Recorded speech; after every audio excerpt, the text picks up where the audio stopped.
Silent night, holy night.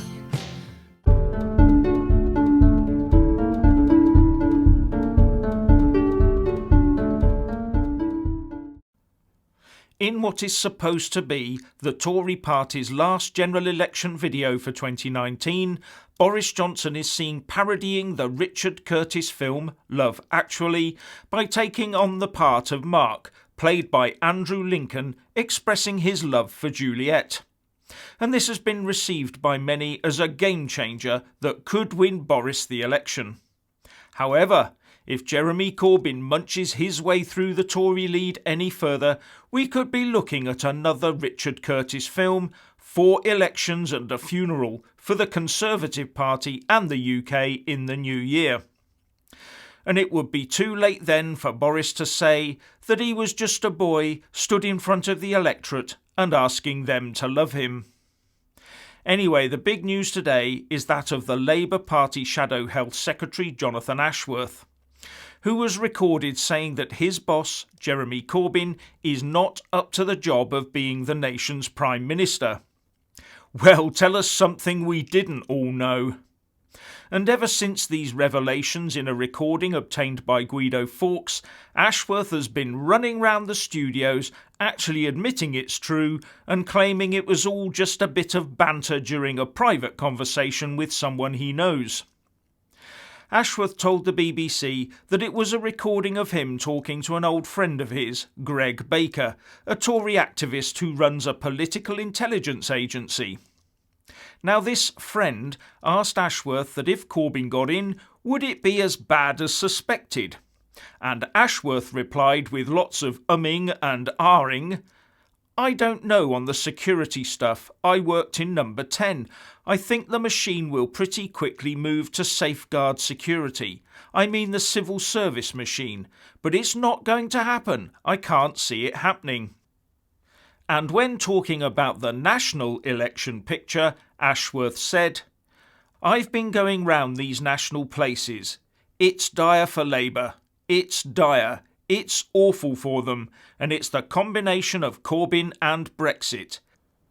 Outside of the city seats, if you are in small town Midlands and North, it's abysmal out there. They don't like Johnson, but they can't stand Corbyn, and they think Labour's blocked Brexit. I don't think they're long-term gains for the Tory party, but I can well see them going Tory this election, and if Labour ever got its act together, they presumably would fall back. I think middle-class graduates, Remainy people, Labour is probably doing well, and the Lib Dems are probably doing well, but not in big enough numbers to deny the Tories a majority." And this friend also said they were attempting to work out what to put in the suitcase if Corbyn became the number 10 key holder, and Ashworth said, "I just can't see it happening. It wouldn't surprise me, for the sake of argument. We held Canterbury because of sort of middle-class Guardian reading people, but then the Tories take Bolsover off Labour. It wouldn't surprise me. The electoral map is going topsy-turvy because of Brexit and because of Corbyn. The question is for Labour, if it gets itself a half-decent leader next time round, whether it can reverse and regain its traditional heartland seats." Pretty damning stuff. And when asked about the possibility of stopping Corbyn, Ashworth said, "No, because we effed it up. We effed it up in 2016 when we went too early. People like me were internally saying this isn't the right moment, but I got kind of ignored. But I don't think we're going to get there. In Mansfield, in Ashfield, it's dire for the Labour Party up there, those traditional working areas."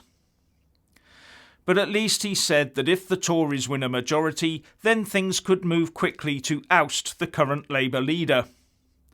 Now, one big point to note here is that Ashworth referred to his own party as Labour, as if he's an outsider.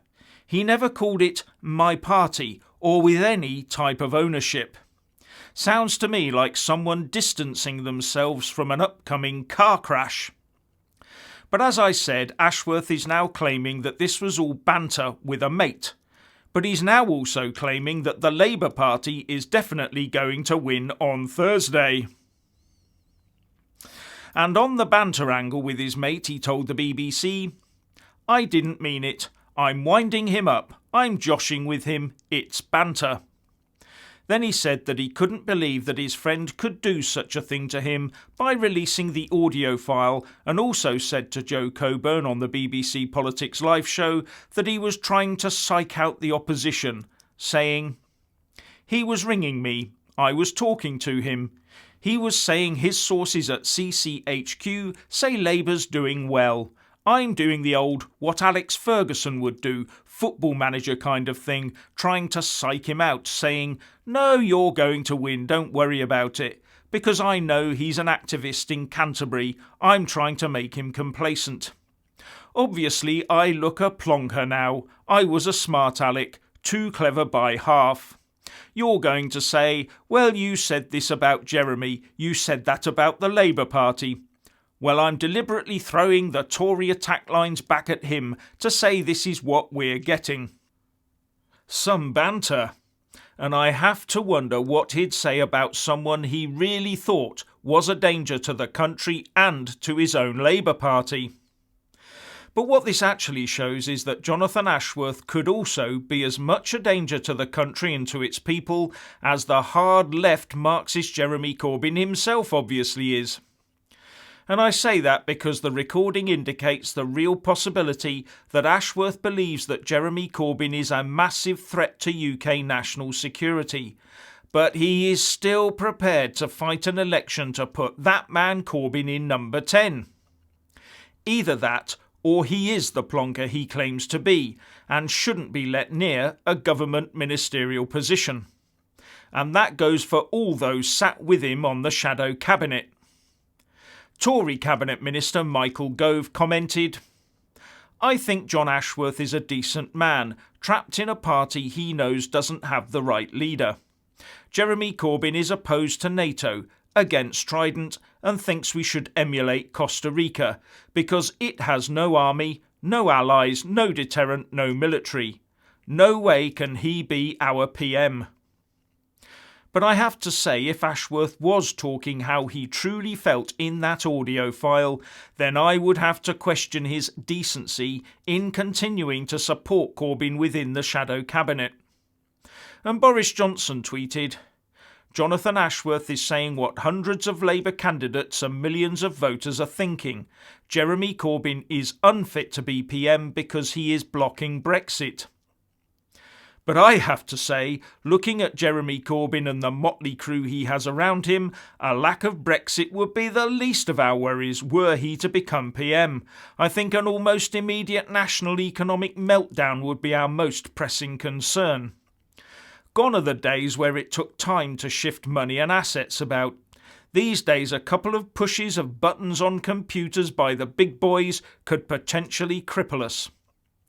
And I do have to say that it shows a distinct lack of judgment for a shadow minister to be engaging in that sort of conversation with someone he knows to be on the other side just days before a general election, doesn't it? After all, wouldn't it be in the national interest to release such evidence if you thought it to be true and accurate? And if true, to be succinctly condemned by your own shadow front bench is to be condemned beyond contestation. And as to whether it was just banter or not, or whether Ashworth was really spilling the beans on Corbyn, that will probably be down to you to listen to the actual recordings and decide for yourselves. But one thing's for sure, Mr. Ashworth will be about as popular in the Labour Party right now as Jeremy Corbyn would be in a synagogue. But this talk about Corbyn and serious security concerns rings so true for me. There is just so much evidence out there to show exactly what Jeremy Corbyn thinks of those that would do us harm and what he thinks of those that bravely put it on the line every day to defend us. Also, how could Corbyn function as PM if the civil service were keeping national security issues from him? Especially as the Mail is reporting, Australia will row back its security ties with Britain if Jeremy Corbyn becomes Prime Minister, the country's longest-serving Foreign Minister has warned in a bombshell general election intervention. Alexander Downer, the recent High Commissioner to London, predicted the Labour leader's hostility to Western interests would see Australian Premier Scott Morrison curb intelligence sharing. Not a good advertisement for Corbyn and Labour, is it? And what should also worry people is that when the general election is over, millions of voters in the UK will have voted for Jeremy Corbyn and his UK-hating, momentum-fuelled party.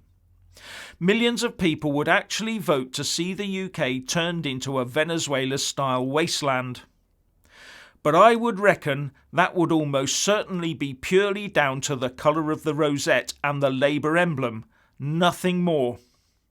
Because, just for the sake of argument, pretend for a moment that Jeremy Corbyn, John McDonnell and Diane Abbott were unknown politicians who had just started up this new political party called New Momentum Labour, together with all the personal history, the policies and the spending plans.